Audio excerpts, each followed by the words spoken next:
बांग्लादेश के मुसलमानों, तुम भी कान खोलकर सुन लो, अगर भारत का तुम्हारे ऊपर एहसान न होता तो आज तुम भी पाकिस्तान के रहम व करम पर आटा के लिए जान देते। माइनॉरिटी हूं मैं भारत का, मैंने यहां दुख झेला है। हमारे साथ अगर कोई एट्रोसिटी होता है, किसी की मॉब लिंचिंग होती है, किसी के घर उजड़ते हैं, तो यहां दुख होता है।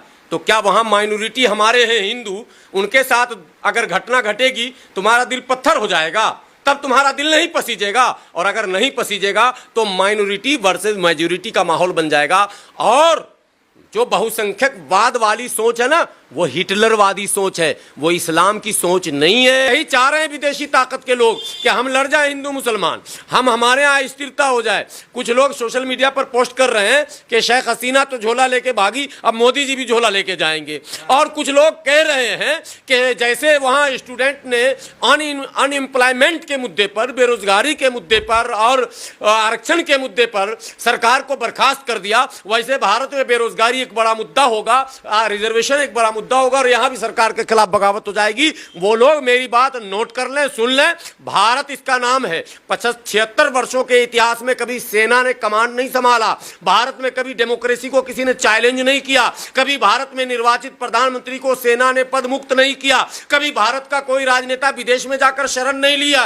भारत के लोकतांत्रिक व्यवस्थाओं को समझने की आवश्यकता है। भारत के दुश्मन कान खोलकर सुन लें, भारत के नेचर में डेमोक्रेसी है और nature and signature can be not change, it is by birth. यहां हम पैदाइशी लोकतांत्रिक हैं और ये तोड़ने वाली शक्तियां कामयाब भारत में नहीं हो सकती हैं। जो लोग भारत के अंदर रहकर, भारत के कहकर और भारतीयता दिखाकर सोशल मीडिया पर नफरत फैला रहे हैं, वो लोग पाकिस्तान और चीन के एजेंडे को आगे बढ़ाने का काम कर रहे हैं। सरकार से मेरी विनती है कि समय रहते बॉर्डर को तो आप टाइट करें ही, घर के अंदर जो लोग इस तरह की हरकत कर रहे हैं उस पर भी कार्रवाई करनी शुरू होनी चाहिए।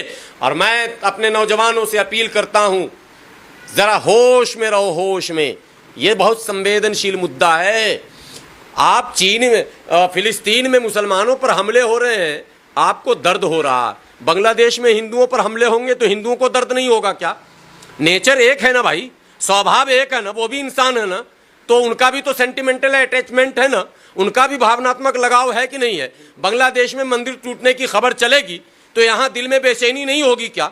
बांग्लादेश में हमले होंगे तो यहाँ दुख नहीं होगा क्या? तो क्या समझते हो तुम, क्रिया प्रतिक्रिया करके माहौल खराब करना चाहते हो क्या? क्या मतलब है इस तरह के पोस्ट करने के? इसलिए शांत हो जाओ, चैन सुकून से, जो प्यार, मोहब्बत, भाईचारा, एकता, अखंडता के लिए बेहतर हो वो काम करो। ये जो सोशल मीडिया पर पोस्ट करते हो, हल्के में लेते हो।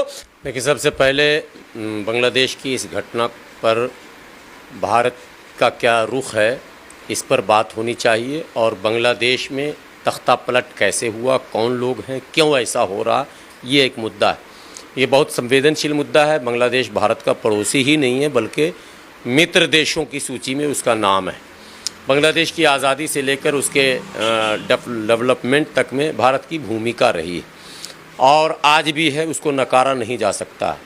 लेकिन जहाँ बहुसंख्यकवाद आ जाता, जहाँ मज़हब की राजनीति आ जाती, मज़हब की सियासत, वहाँ इस तरह की घटनाओं की उम्मीदें बढ़ जाती है। ये सबक भी है बांग्लादेश का, जो ये मामला है, ये तमाम सियासतदानों के लिए, मुल्क चलाने वालों के लिए एक सबक है। आपने सवाल किया कि खबरें ये आ रही हैं कि वहाँ उपद्रव हो रहा है, लूटपाट हो रहा है, हिंदुओं पर हमले हो रहे हैं। ये खबर कोई फ़र्ज़ी खबर नहीं है, लेकिन जब खबर कोई बनती है तो फ़र्ज़ी खबर उसके पीछे लगा ही दिया जाता। ये सच है कि बांग्लादेश में तख्ता पलट के बाद से लेकर अभी तक लगातार उपद्रव हो रहा है, सड़कों पर बवाल हो रहा है और स्पेशली माइनॉरिटी को टारगेट किया जा रहा है। ये बिल्कुल खबर सच है। और ये भी सच है कि हिंदू के घरों पर, मंदिरों पर भी हमले हुए हैं। ये भी सच है। कौन लोग हैं हमला करने वाले? यही मैं ला रहा हूँ, हमले हुए हैं।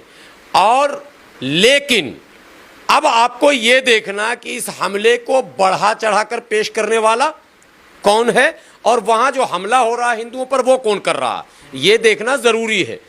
सबसे पहले ये तख्ता पलट की कहानी किसने लिखी, ये स्क्रिप्ट किसने तैयार किया, ये फिल्म कैसे तैयार हुआ कि अचानक एक डेमोक्रेटिक सरकार, एक चुनी हुई सरकार, निर्वाचित सरकार ना सिर्फ तख्ता पलट हुआ, इस्तीफा देना पड़ा, बल्कि प्रधानमंत्री को जान बचाकर भागना पड़ा और भारत में शरण लेना पड़ा। इस वक्त जो है बेगम खालिदा जिया भारत में, शेख हसीना जो है वो भारत में है और वो पनाह ली हुई है। आगे क्या होगा ये तो बात की बात है, वो सरकार समझेगी और शेख हसीना समझेंगी। लेकिन तख्ता पलट के पीछे जो कयास आराइयाँ हैं, जो नतीजे सामने आ रहे हैं, उससे ये लग रहा कि इसमें पाकिस्तान और चीन की सीधी सीधी भूमिका है। पाकिस्तान और चीन की शुरू से ये कोशिश रही है कि भारत को अस्थिर किया जाए, भारत में अंदर खाना जंगी करवा दी जाए, भारत में हिंदू और मुसलमानों को लड़ा दिया जाए और भारत के सामरिक शक्तियों को घेरा जाए। इसके लिए 3-4 हथकंडे अपनाए गए। श्रीलंका में जो कुछ हुआ वो देश और दुनिया ने देखा। मालदीव में जो दरमियान में नारे लगे, मोदी विरोधी माहौल बनाए गए, इंडिया आउट और गो इंडिया के नारे लगे, वो भी हम लोगों ने देखे। और अब सिर्फ बांग्लादेश नहीं, नेपाल में भी ये कोशिशें लगातार की गई हैं कि वो भारत के खिलाफ माहौल बनाए और बांग्लादेश में ये सारी कोशिशें हुई। इसका मतलब है कि चीन और पाकिस्तान ने मन बनाया है कि भारत में अस्थिर सरकार होनी चाहिए और भारत में शांति और अमन चैन नहीं होना चाहिए, ये उनकी मंशा। अगर उनकी मंशा ये नहीं होती तो आप ये बताइए कि ये जो आंदोलन था ये तो छात्रों का था। लगातार हफ्तों से आप खबर सुन रहे थे कि छात्र आंदोलन कर रहे हैं, आरक्षण का मुद्दा था। तो आरक्षण के मुद्दे में और स्टूडेंट के मूवमेंट में माइनॉरिटी और मेजॉरिटी कहाँ आ रहा? स्टूडेंट के मुद्दे में हिंदू और मुसलमान कहाँ आ रहा? फिर हिंदुओं पर हमले करके उसका वीडियो बनाकर वायरल कौन कर रहा? इसका मतलब एक ताकत है जो स्टूडेंट के इस आंदोलन से फर्जी आईडी बनाकर जुड़कर सोशल मीडिया पर कैंपेन चलाकर बांग्लादेश के माहौल को खराब करके और शेख हसीना के खिलाफ माहौल बना करके और शेख हसीना के खिलाफ सेना को तैयार करके शेख हसीना को निर्वासित, हिंदू बेटियों की जो है इज्जत लूटी जा रही है। नहीं, ऐसी कोई खबर प्रमाणित अभी तक नहीं है जिसमें इस तरह की बातें कही गई हो। मैं कल 11 बजे से अब तक, मैं ये आपको बता दूं, आपके व्यूवर कम से कम जान जाएं, मैं कल 11 बजे से अब तक लगातार बांग्लादेश के एक स्थितियों पर खुद भी नज़र बनाए हुए हैं और लगभग 200 अब तक स्टेटमेंट मेरे जा चुके हैं। कोलकाता के कई चैनल में मेरी खबरें चली हैं कल दोपहर से ही, और नेशनल मीडिया में, रिपब्लिक टीवी में, जी न्यूज़ में और दूसरे चैनलों में लगातार इस विषय पर मैं बोल रहा हूं। और जो फॉरेन एक्सपर्ट हैं उनके पैनल में मैं हूं, जो सेना के रिटायर्ड बड़े अफसरान हैं उनके पैनल में मैं हूं। मैं लगातार इन चीज़ों पर बात कर रहा हूं, नज़र बनाए हुए हूँ। मुझे भी कुछ विदेश नीति का थोड़ा बहुत ABCD ज्ञान है। देखिए, कभी भी कोई घटना घटती है ना तो उसके अतीत, वर्तमान और भविष्य तीनों पर नजर दौड़ाया जाता है और यह देखा जाता है कि घटना घटी कैसे और घटना के बाद किस तरह के बयान और किस तरह के काम हो रहे हैं। अभी जो घटना घटी और उसके बाद जो स्थितियां वहां बनी वो ये प्रमाण देने के लिए काफ़ी है कि भारत में हिंदुओं और मुसलमानों को लड़ाने की साजिश बांग्लादेश की धरती से चीन और पाकिस्तान कर रहा है। भारत में अगर कोई भी हिंदू या मुसलमान सोशल मीडिया पर इस तरह के पोस्ट कर रहा है जिससे नफरत फैले, मैं मानता हूं कि वो पाकिस्तान और चीन के इस मतलब योजना को बल प्रदान कर रहा, वो राष्ट्रवादी नहीं है, वो भारत का दोस्त नहीं है। आज की तारीख में इस संवेदनशील मुद्दे पर भारत सरकार के साथ तमाम दलगत भावनाओं से ऊपर उठकर, धार्मिक भावनाओं से ऊपर उठकर, भाषाई भावनाओं से ऊपर उठकर भारत सरकार के विदेश पॉलिसी और भारत सरकार के लिए गए सभी निर्णयों के साथ सबको खड़ा हो जाना चाहिए। ये संकट की घड़ी है, राजनीति करने की घड़ी नहीं है। कोई कांग्रेस और कम्युनिस्ट करते रहेंगे आप बाद में, समाजवादी आप होंगे घर में। आज भारत के अस्मिता की बात है, एकता अखंडता की बात है, शांति की बात है, प्रभाव की बात है, प्रभुत्व की बात है। इसके डिफेंसिव जो डिफेंस सिस्टम है और जो रक्षा का की ताकत ताकत है उसको चुनौती देने की कोशिश पाकिस्तान और चीन के द्वारा हो रही है। ऐसे में हम इस तरह की राजनीति न करें। यही चाह रहे हैं विदेशी ताकत के लोग कि हम लड़ जाए हिंदू मुसलमान, हम हमारे यहाँ स्थिरता हो जाए। कुछ लोग सोशल मीडिया पर पोस्ट कर रहे हैं कि शेख हसीना तो झोला लेके भागी, अब मोदी जी भी झोला लेके जाएंगे। और कुछ लोग कह रहे हैं कि जैसे वहाँ स्टूडेंट ने अनएम्प्लॉयमेंट के मुद्दे पर, बेरोजगारी के मुद्दे पर और आरक्षण के मुद्दे पर सरकार को बर्खास्त कर दिया, वैसे भारत में बेरोजगारी एक बड़ा मुद्दा होगा, रिजर्वेशन एक बड़ा मुद्दा होगा और यहां भी सरकार के खिलाफ बगावत हो जाएगी। वो लोग मेरी बात नोट कर लें, सुन लें। भारत इसका नाम है। 76 वर्षों के इतिहास में कभी सेना ने कमांड नहीं संभाला, भारत में कभी डेमोक्रेसी को किसी ने चैलेंज नहीं किया, कभी भारत में निर्वाचित प्रधानमंत्री को सेना ने पद मुक्त नहीं किया, कभी भारत का कोई राजनेता विदेश में जाकर शरण नहीं लिया।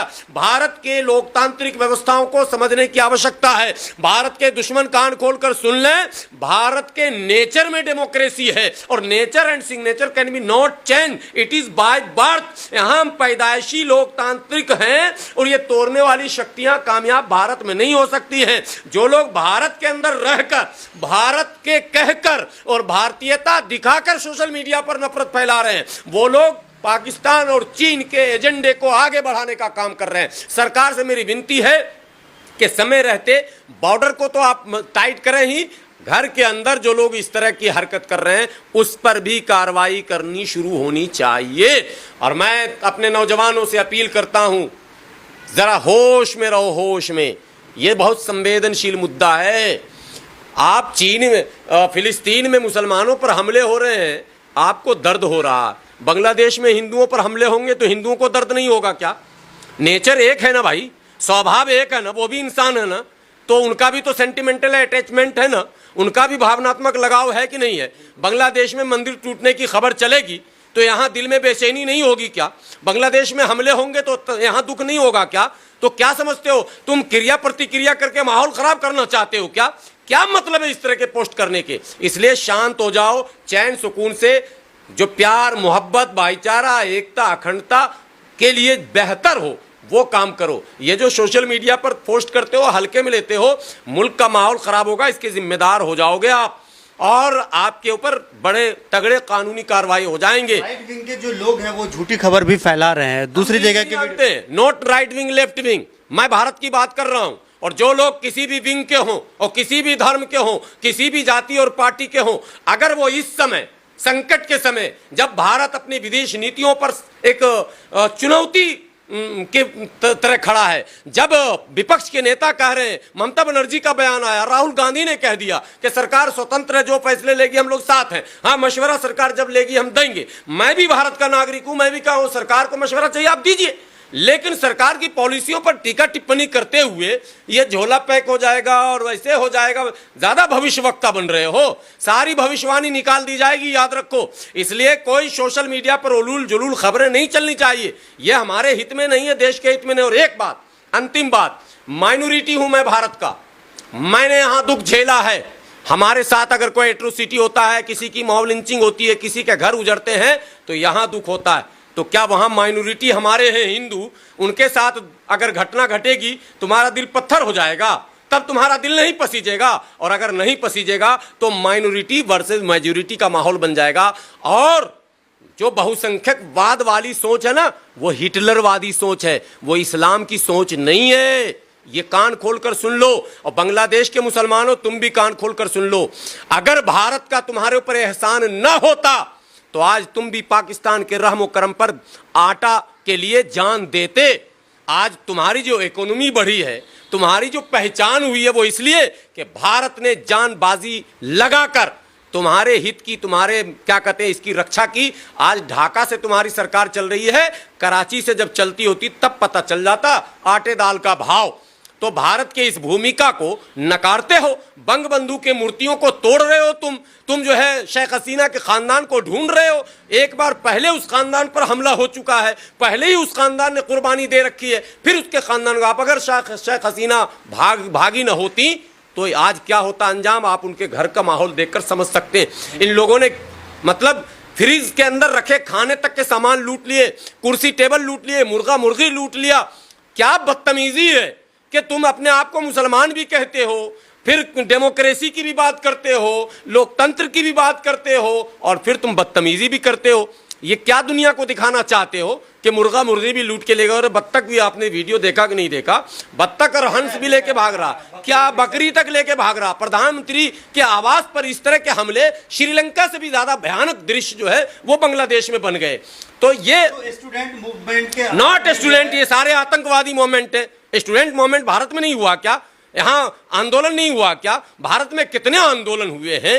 भारत में जेपी आंदोलन नहीं हुआ क्या? इंदिरा गांधी चुनाव हारी थी ना, आंदोलन हमारे यहाँ हुआ। किसान आंदोलन नहीं हुआ हमारे यहाँ क्या? 700 लोग मारे गए, लेकिन स्थिति कभी काबू से बाहर नहीं गई। सेना के पास पावर है, पुलिस के पास पावर है, कंट्रोल होता। ये सेना ने खुली छोड़ दे रखी है। ये इसके पीछे आईएसआई का हाथ है, इसके पीछे पाकिस्तान और चीन का हाथ है। वो चाहता है कि बांग्लादेश में भी अस्थिरता हो और उसका असर भारत पर पड़े। तस्वीरें आई हैं जो मुस्लिम तंजीम के जो बड़े बड़े लोग हैं, वहाँ पे देखा गया कि मुसलमानों ने जो है मंदिर की हिफाजत की जिम्मेदारी करनी चाहिए, उनको करनी चाहिए। मैं अपील कर रहा हूं, वो जो भी लोग वहां जिम्मेदार हैं, जी होश हैं, बुद्धिजीवी हैं, तंजीम चलाते हैं, उनको खड़े होकर चट्टानी ताकत के साथ माइनॉरिटी की सुरक्षा करनी चाहिए। और भारत सरकार से मैं विनती करता हूं कि सारी बातें बाद में, शेख हसीना रहेंगी या जाएंगी, लंदन में रहेंगी या भारत में, ये मुद्दा आप करते रहिएगा।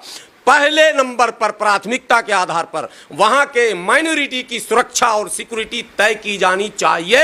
और वहां के सेना प्रमुख से सीधी सीधी दो टोक बात होनी चाहिए कि कभी भी वहां के हिंदुओं पर या मंदिरों पर अगर हमले होंगे तो इसे बर्दाश्त नहीं किए जाएंगे, स्वीकार नहीं किए जाएंगे। ये भारत सरकार को बात करनी चाहिए और जल्दी बात करनी चाहिए। बहुत बहुत शुक्रिया।